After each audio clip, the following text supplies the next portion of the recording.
Welcome to the deep dive. Okay, let's unpack this really powerful concept today. Hmm. It could seriously shift how you look at your own capabilities. Yeah. We're drawing from this really transformative motivational speech. And the core idea, it's that those things you see as weaknesses, Those nagging doubts. exactly, those areas where you feel, I don't know, inadequate, they might actually be these deep, untapped strengths just waiting. It's a fascinating angle, isn't it? Because the speech, it really pushes back against how we usually think. How so? Well, it asks you to think, what if these weaknesses aren't roadblocks? What if they're more like hidden pathways? Hidden pathways. I like Yeah, that. or catalytic zones, as the source puts it. Places where the biggest growth can happen. Okay. And that uncomfortable feeling you get when you approach them. That feeling. Yeah, the one that makes you want to back away. That exact one. The speech calls it the necessary friction, the friction needed to actually forge your greatest strengths. So it's not a stop sign. Not at all. It's more like fuel, Yeah. a sign to lean in, not retreat. Okay, that's where this gets really interesting then. So our mission for this deep dive really is to figure out how. Mm, How does facing these limitations, acknowledging them, lead to real transformation? Not just coping, but actual growth. right. It's about leveraging them. So how does the speech say we should, actually start doing this? Because it sounds, well, hard. It is hard, but rewarding. It lays out two main steps, and they're connected. Okay. First step is what it calls honest self-inventory. Right, self-inventory, but not in a beat yourself up kind of way. No, definitely not. It's more neutral. Yeah. Like just identifying those areas where you feel less confident. Could be anything, right? Public speaking. Sure, public speaking, Uh-huh. or maybe a fear of failure that holds you back. Uh-huh. Lack of patience, procrastination. We all have something. Exactly. And the key, the speech says, is to see these not as like permanent flaws. But as data points. Yeah, exactly. Yeah. Data points. Raw material even. Okay, raw material. How does that work? Like fear of public speaking becoming a strength. Well, think about it. Someone afraid of public speaking is often hyper aware of the audience, right? True.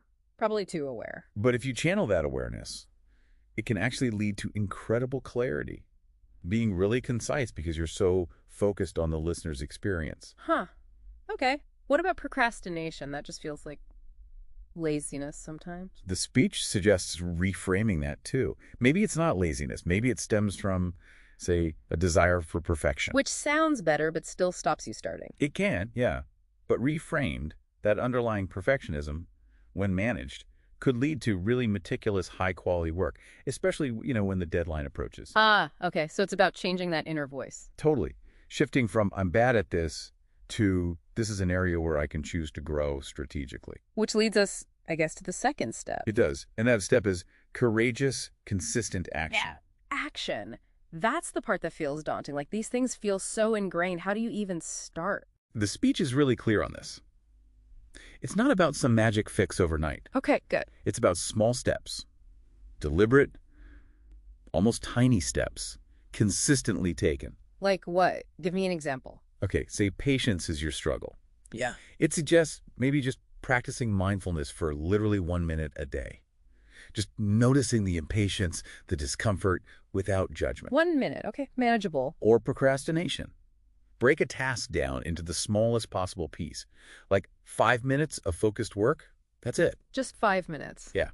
The speech calls these micro-victories. And they actually start to rewire how you approach things. It builds what it calls adaptive strengths. Adaptive strengths. Yeah, like even something deep-seated, maybe extreme introversion. If you lean into the quietness, it can become a source of incredible focus or keen observation skills, So it's in that consistent effort, even when it's uncomfortable. especially when it's uncomfortable. And you probably stumble, right? You have setbacks. Oh, absolutely. Setbacks are part of it. But the speech says every stumble is a lesson learned. An opportunity to build resilience. Exactly. You start chipping away at that limitation, and something else starts to grow in its place. What kind of thing? Things like courage, maybe, Mm-hmm. tenacity, that ability to keep going, and just this capacity for learning and adapting you didn't realize you had. Okay, so wrapping this up, Yeah. the core idea is really don't let what you think are weaknesses define you. Right. Let them be the starting point, the catalyst for your growth. Remember those 2 steps we talked about? Mm-hmm. Honest self-reflection first. Yeah, identifying those areas, public speaking, fear, patience, procrastination, whatever your thing is. Evan. Courageous, consistent action, tiny steps.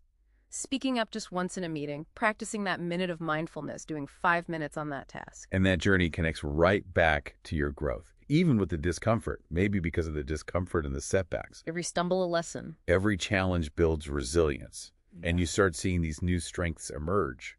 Courage, The tenacity, capacity for learning. absolutely, Yeah. learning and adaptation. So what does this all mean for you, listening? It means embrace that discomfort. Take that first, small, brave step.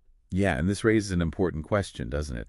What's fascinating here is that on the other side of every weakness, there really is a strength waiting to be discovered. A potential waiting. The potential waiting to be unleashed, yeah. Yeah. And ultimately, a more powerful you waiting to emerge. A great thought to end on. Thanks for joining us on this deep dive.